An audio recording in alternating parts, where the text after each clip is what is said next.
Basically, it's a late afternoon on a Friday. A lot of workers finish Friday afternoon. It's a gentleman's afternoon. There's a stripper on.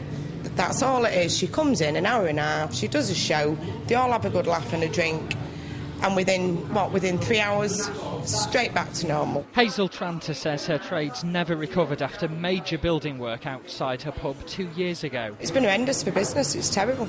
It's less than half the business now that we had before. We had no access at various times. I'd say within 6 months there must have been at least 6-8 weeks that customers couldn't get through the doors.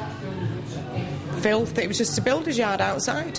Wagons, cranes, everything. That's when one of her customers suggested the adult entertainment. Give it a try and it went off fantastic. We'd done it for about 3 months. Unknowns to me, it wasn't part of my licence. Council phoned me up and he said you have to put an application in. I had to stop doing it and this is the outcome now. Some councillors decided it's tacky. Is that the word he's used? Seedy. Well, I don't run a seedy pub, I don't run a seedy business. Well, we don't think that this is the kind of activity in Stockport town centre which will promote a quality 21st century town centre. And it just isn't appropriate that this takes place in Stockport town centre.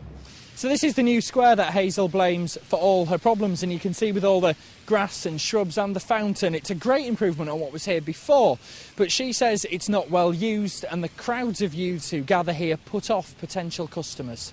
Well, it's certainly true that skateboarding is not an appropriate activity, and it has become a gathering ground in the evening for certain elements of the population who we could well do without in the evening. It is possible, of course, that this is not really a viable business in its current location, and unfortunately there's nothing the council can actually do about that. It obviously suits somebody in the council to have an argument now over having a strip on Petersgate because they've done the new development over the road. Yeah, it's a beautiful development, but what is it? What's it for? And they've not even had the decency to come and see me. So if there's any seediness anywhere, it's not from my corner, it's from that corner. The fate of Hazel's gentlemen's afternoons now rest with the council to see whether or not they're allowed to return. James Webster, Channel M News.